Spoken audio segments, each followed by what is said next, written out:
Hey, it's Mark here, and welcome to the next edition of the Employee Survival Guide. And this week we're going to talk about the topic of, is it worth to sue your employer? Let's find out.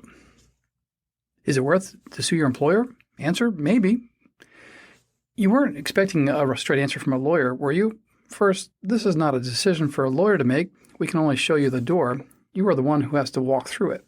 Second, there are many things for you to consider before you sue your employer, and you are the only person who can weigh the pros and cons to decide what is best for you. Best for you could be total war, or it could be quietly stewing for years while maintaining a placid facade until you deliver a sweet, cold dish of revenge. Here are the main factors to consider. Is it your current or former employer? Now that's a trick question. If you decide to sue your current employer, it'll become your former employer when all is said and done. The only possible exception is if you work for the government. Employment discrimination and whistleblowing laws prohibit retaliation for filing complaints and blowing the whistle, what we call protected activity. But that does not change the two overwhelming likely outcomes here. First, your employer will ignore the prohibition against retaliation and will terminate you no matter what, thereby giving you a new, strong claim against your employer. Or two, ending your employment is part of a settlement agreement. That happens a lot of the times. It is true that your former employer can reinstate you and pay lost wages to resolve your complaint, but it's the Loch Ness monster of all remedies. Frankly, I've never really seen this happen in terms of maybe one time in 25 years, and that's thousands of cases. As a practical matter, do you think you'd be welcomed with open arms by the people whose actions cause you to sue your employer? Even if they're gone, do you want to work alongside people who may not like that you complained and think that you got someone disciplined or fired? Of course not. And lawyers, for our parts, want any settlement to mean the end of the possibility of history of repeating itself.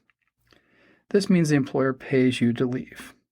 Bottom line, if you're going to sue your employer, you must accept that it will become your former employer when all's said and done. Time, and more time. The claim will take longer than you ever thought possible. Even to the most blatant claim, it will take longer than you think. Let's say you tell your boss you are pregnant, and he fires you on the spot saying, quote, "When did you get married? I won't have a prego dames working for me. You should be home taking care of your husband like a good wife and not taking the space of a deserving man." End quote. I made that up. This is blatant, over-the-top sexism, pregnancy discrimination, misogyny, presumptuous, patriarchal nonsense from the 1957. Yes, it is. But the employer still has a right to defend itself. No judge is going to look at your complaint and declare you the winner just because you filed it. We have an adversarial court system that does not allow that outcome. Generally speaking, we can expect your employer to act rationally and recognize that it's not 1957. It will be damaging to the business for the public to find out the ridiculous things spouted by Mr. Dinosaur Bank Manager, but there is no guarantee. The employer could be irrational and spend 2 years requesting documents and taking depositions to test your stamina and your financial stamina. Paying the piper. Hiring an employment lawyer to bring your claim is either going to cost money or attention. You may not have a choice, but if you do, you must decide whether to hire someone who charges by the hour and will give your case the attention it needs. Someone who takes cases on a contingent fee basis and may not have the time to give your case attention it needs, or someone who does a combination with a lower hourly rate and a piece of your award. Why don't all employment lawyers work on a contingent fee basis like personal injury lawyers? Because the business model is not well adapted to this kind of work. Let me explain. Every auto accident case is run the same way. The lawyer meets the potential client and immediately has a good idea of what the case is worth, aka multiple of medical expenses usually, and whether it will settle, and if so, when it will likely to settle, and whether it will go to trial. She hands the case off to her paralegal to gather medical records and contact the auto insurance companies and submit claims. If there are early settlement negotiations with the insurance company, she gets involved. If not, the paralegal lets her know when it's time to file a complaint, writes the complaint from a form, and gets the lawyer to sign it, and takes care of getting it filed. And on it goes. The same processes and forms for all cases and predictable outcomes. This means a personal injury attorney can run a successful volume of business without charging clients by the hour for her time. In employment law, every case is fact-intensive. The lawyer has to dig deep into the background of the case to know every fact that is helpful or potentially harmful. It is hard to predict when and if cases will settle. and the value of the settlement depends on the client's income and the skill of the attorney to present the facts to the employer in a way that maximizes the employer's perceived risk of the facts becoming public. This means the lawyer must be involved in every step of the way and cannot delegate running the case to a paralegal, and really should not handle the volume of cases a PI lawyer can. This will go down in your permanent record, as they say. Oh, those empty threats from our youth. There is no permanent record telling the world how you cut Italian class several times per week in favor of breakfast sandwiches because you had an awesome teacher in junior high, mediocre teachers in high school, and you didn't have to learn anything else to pass the Regents exam. Filing a lawsuit, on the other hand, creates a public record that anyone can find online if they know where to look. If your case is newsworthy, finding your case online can be as simple as a Google search.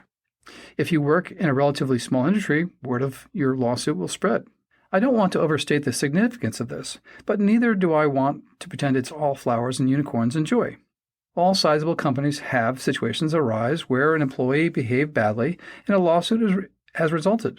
And all sizable companies have had situations arise where something was blown out of proportion and a lawsuit resulted. You just have to accept that bringing a lawsuit against a former employer can have the unintended consequences of casting you in a negative light to a future employer.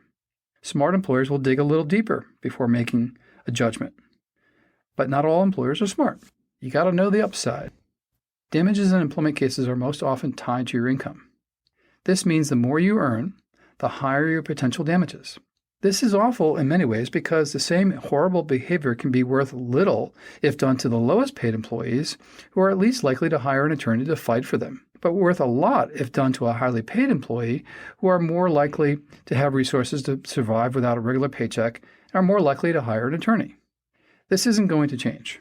Damages in employment law are tied to the employee's losses, and the employee's losses are a function of the rate of pay.